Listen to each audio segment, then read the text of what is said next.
The water of the Coogee Aquarium baths was murky and still, reflecting the gray skies of an Australian autumn in 1935. It was Anzac Day, a national holiday, and crowds of families, tourists, and curious onlookers had gathered around the main pool, drawn by the promise of seeing a monster of the deep. For a week, the aquarium had boasted a new attraction, a massive 14-foot tiger shark, a predator of the ocean that had been captured just off the coast. It was a spectacle of nature, a beast that evoked both fear and fascination. But as the afternoon wore on, the shark began to behave erratically.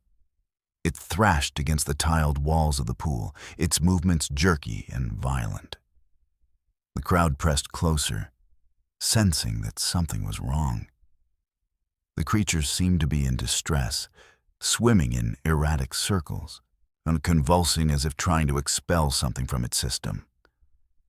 Suddenly, in front of a horrified audience of parents and children, the shark vomited. Amidst a slurry of undigested fish, a rat, and a bird, a singular object floated to the surface, bobbing in the foam.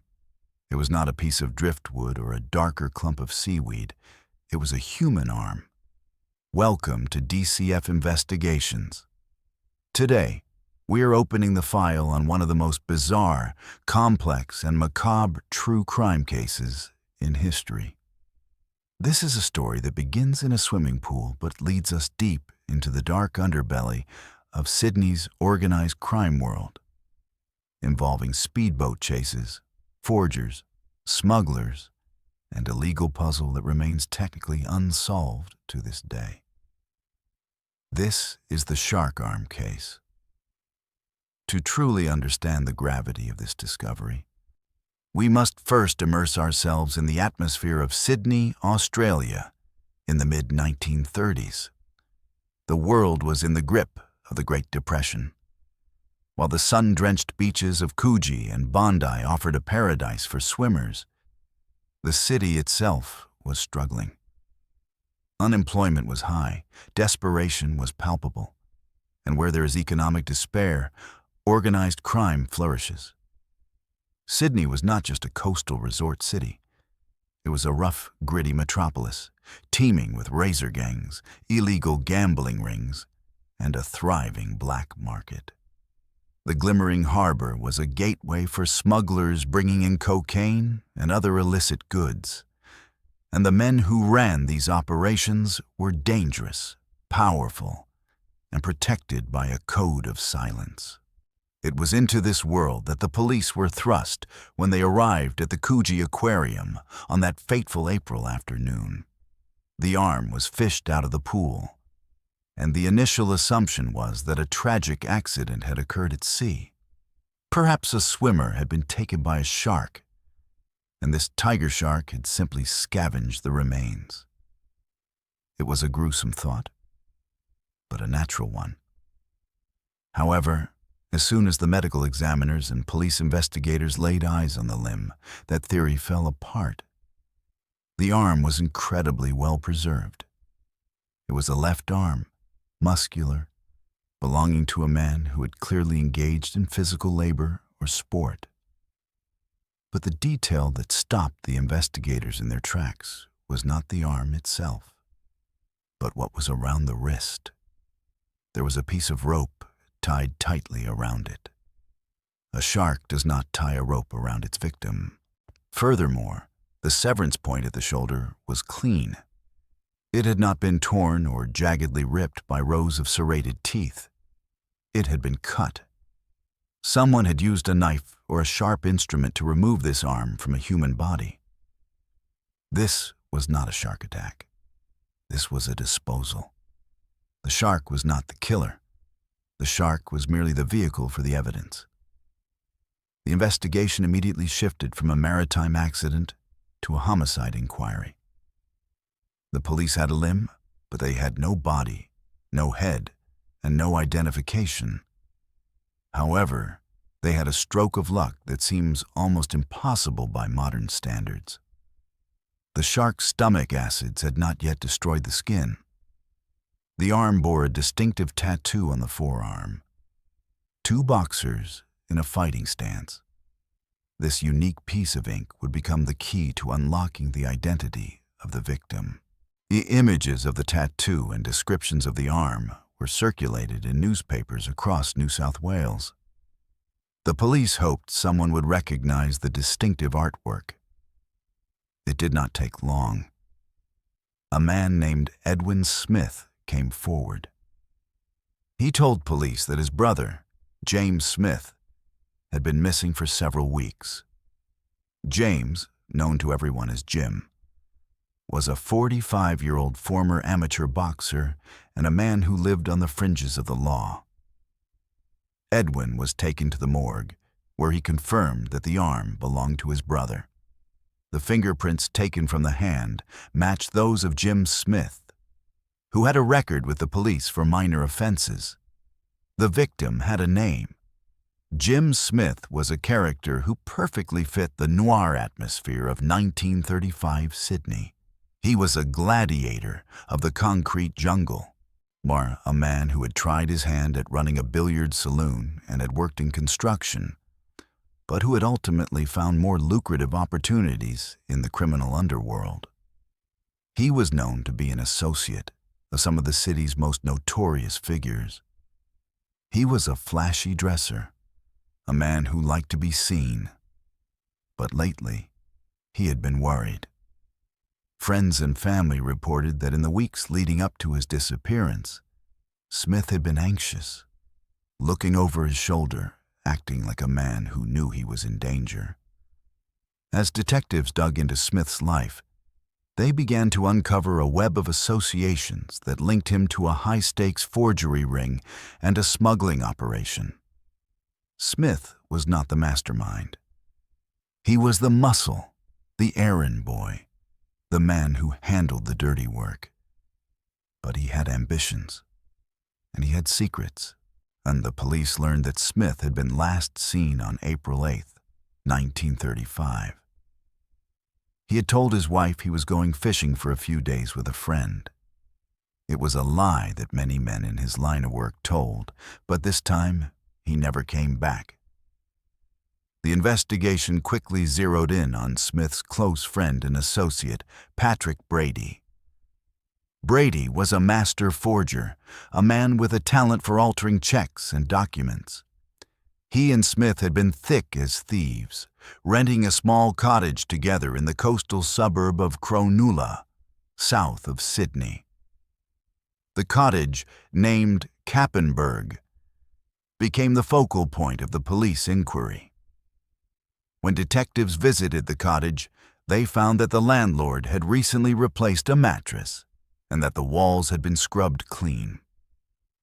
It was the classic sign of a crime scene cleanup, and Brady was brought in for questioning. He was a cool customer, denying any knowledge of Smith's death. He admitted they were friends, admitted they had stayed at the cottage, but claimed Smith had left and he hadn't seen him since. But the police had a witness. A taxi driver came forward stating that on the day Smith was last seen, he had driven Patrick Brady from the Cronulla cottage to the home of another man in North Sydney. The driver remembered Brady struggling with a large, heavy trunk. He remembered Brady looking nervous, unkempt, and frantic. This brings us to the third, and perhaps most fascinating character in this dark play, Reginald Holmes.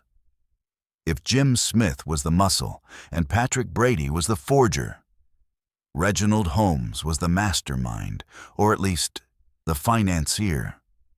Holmes was a wealthy, respected boat builder who lived in a beautiful home in Lavender Bay. To the public, he was a pillar of the community, a church-going family man. But in the shadows, Holmes used his fast speedboats to pick up cocaine and contraband dropped by passing ships outside the harbor heads. He was the logistical genius behind the smuggling ring. The police theory began to take shape. They believed that Jim Smith had been blackmailing Reginald Holmes. Smith, knowing the inner workings of the smuggling and forgery operations, had perhaps demanded a larger cut or threatened to go to the police. The theory was that Brady, acting either on Holmes's orders or in league with him, had killed Smith at the Cronulla's cottage. They believed Smith was dismembered there, his body parts stuffed into the trunk that the taxi driver had seen. The trunk was then taken to Holmes's residence, and the body was disposed of at sea using one of Holmes's speedboats. The arm, however, had not sunk. It had been tied to a weight that came loose, or perhaps the shark had snapped it up before it could sink to the ocean floor. The police brought Reginald Holmes in for questioning. Holmes was a nervous wreck. The pressure of the investigation, the discovery of the arm, and the arrest of his associate Brady had shattered his composure. He denied everything initially, but his behavior was erratic. He was released due to lack of hard evidence, but the police kept a close watch on him. Then, on May 20th, 1935, the case exploded into an action movie sequence that stunned the city. Police officers spotted Holmes taking one of his high-powered speedboats out into Sydney Harbor. They commandeered a police launch and gave chase. For hours, a dramatic pursuit unfolded on the waters of the harbor. Holmes, an expert boatman, weaved through ferries and commercial ships, outmaneuvering the police. The chase captivated the city, with crowds gathering on the foreshore to watch the wealthy boat builder run from the law. Finally, cornered near the Sydney Heads, Holmes stopped his engine. As the police boat approached, he pulled out a pistol. He put the gun to his head and pulled the trigger. The shot rang out, and Holmes fell into the water. The police hauled him out, expecting a corpse. Instead, they found that the bullet had merely grazed his forehead. The caliber was small, and the bone was thick. Holmes was alive. Maybe so he had botched his own suicide. Recovering in the hospital under police guard, Reginald Holmes finally broke. He claimed that Patrick Brady was the killer. Holmes told the detectives a harrowing story. He said that late one night, Brady had arrived at his house in a manic state. Brady had presented him with the severed arm of Jim Smith as proof that the deed was done, a gruesome receipt for murder. Holmes claimed Brady tried to blackmail him, saying that if Holmes didn't pay up, he would end up just like Smith. Holmes insisted that he was a victim of extortion, not a co-conspirator in murder. He told police that under duress, he had taken the arm and thrown it into the ocean, where the tiger shark later swallowed it. This was the breakthrough the police needed. They had a star witness. Reginald Holmes, a man of status, was willing to testify against Patrick Brady. The date for the coroner's inquest was set. The public was salivating for the details. The shark arm case was the only thing anyone in Australia was talking about. But the twists were not over.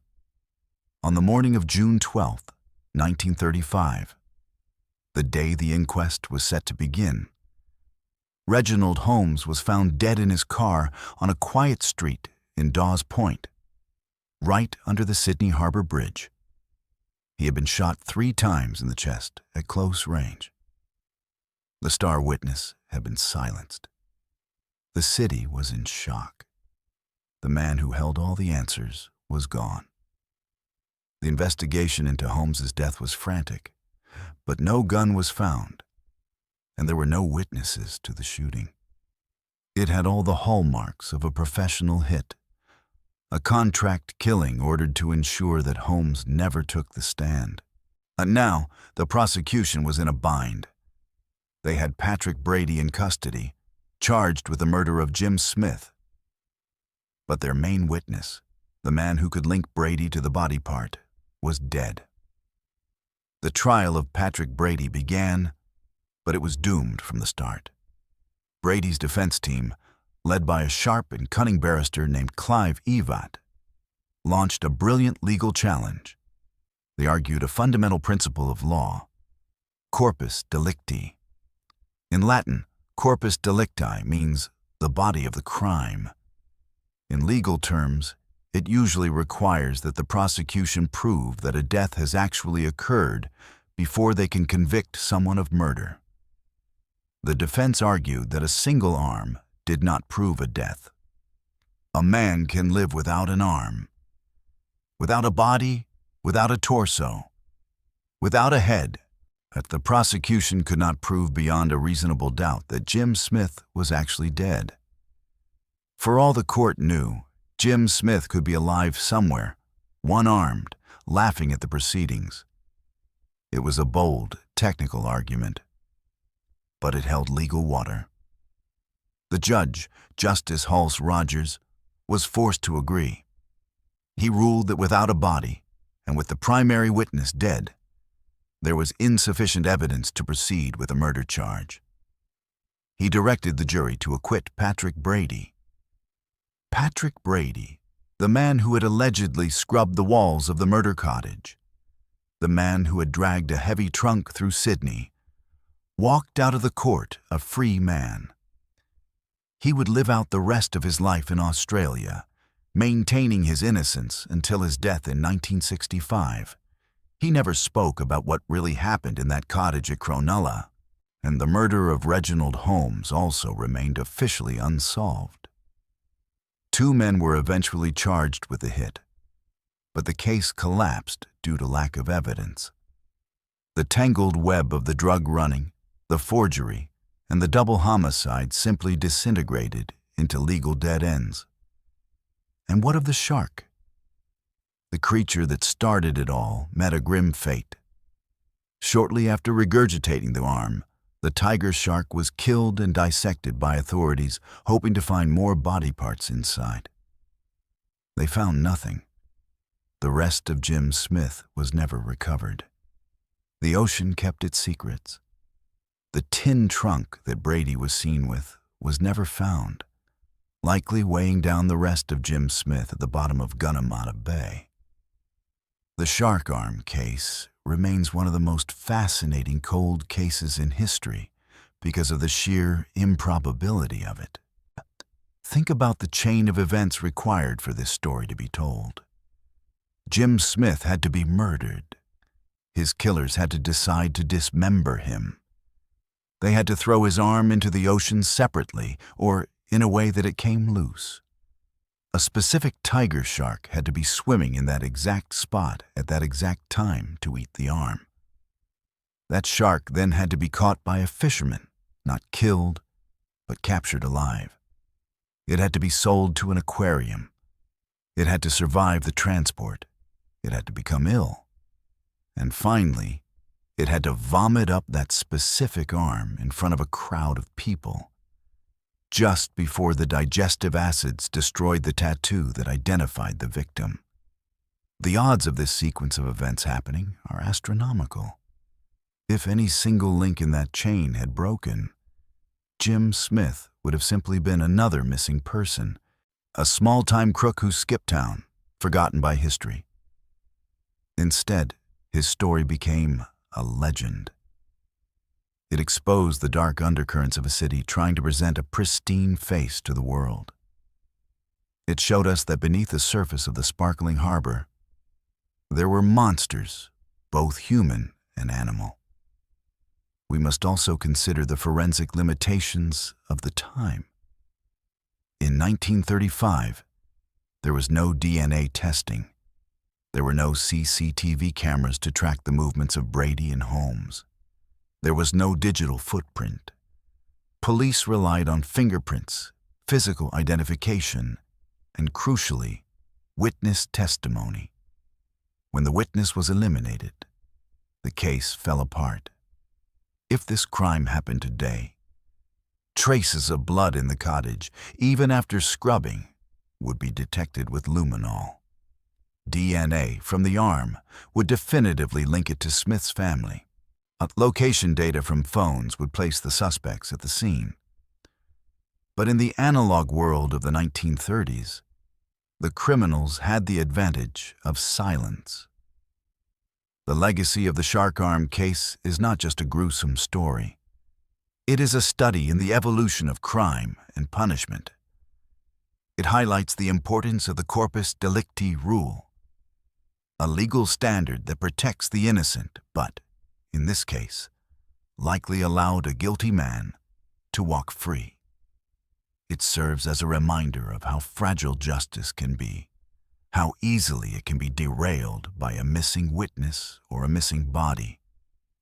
Over the decades, many theories have emerged to fill the gaps left by the legal system. Some believe that Smith was a police informant, and that is why he was killed. A snitch who was taken out by the gang. Others suggest that the murder was an accident, a fight gone wrong between Brady and Smith, and the panic that followed led to the dismemberment. There are even theories that the arm was planted, although the logic behind feeding an arm to a shark to frame someone is convoluted at best. The most widely accepted theory remains that Smith was blackmailing Holmes and Brady was the executioner. The relationship between the three men was a toxic triangle of greed and fear that inevitably collapsed. The Coogee Aquarium is long gone, the site now just another part of the beachside landscape. The characters are all dead. But the mystery endures. It is a story that refuses to be forgotten, a narrative so strange that if it were written as fiction, it would be dismissed as unbelievable. A shark, an arm, a tattoo, a speedboat chase, a suicide that failed, and a murder that succeeded. As we close the file on the shark arm case, we are left with a haunting image of that arm floating in the aquarium pool. It was a hand reaching out from the grave, pointing a finger at a crime that the ocean tried to hide. It reminds us that the truth has a way of surfacing, sometimes in the most unexpected and terrifying ways. We have traversed the dark streets of 1935 Sydney, stood in the courtroom where a killer walked free, and looked into the jaws of the beast that held the evidence. But the question remains, if the shark hadn't regurgitated that arm, how many more people would have vanished into the abyss of the harbor, victims of a perfect murder ring that was only exposed by a freak of nature? This has been a deep dive into the shark arm case by DCF Investigations. We scour the archives to bring you the most exhaustive, detailed narrations of the world's most enigmatic crimes. We don't just tell you what happened. We put you in the room, on the boat, and in the mind of the detectives. Now, I want to turn this over to you. Do you believe justice was served by the strict adherence to the law in this case? Or was it a failure of the system that allowed a murderer to escape? And what do you think really happened to the rest of Jim Smith? Was he in the tin trunk? Or is there another explanation that history has missed? Leave your theories, your thoughts, and your questions in the comments below. We read every single one, and often, your insights open up new angles we hadn't considered. If you found this investigation compelling, make sure you are subscribed so you don't miss our next deep dive into the shadows of the past. Until next time, stay curious, stay observant, and remember, sometimes the most terrifying monsters aren't the ones swimming in the ocean, but the ones walking among us.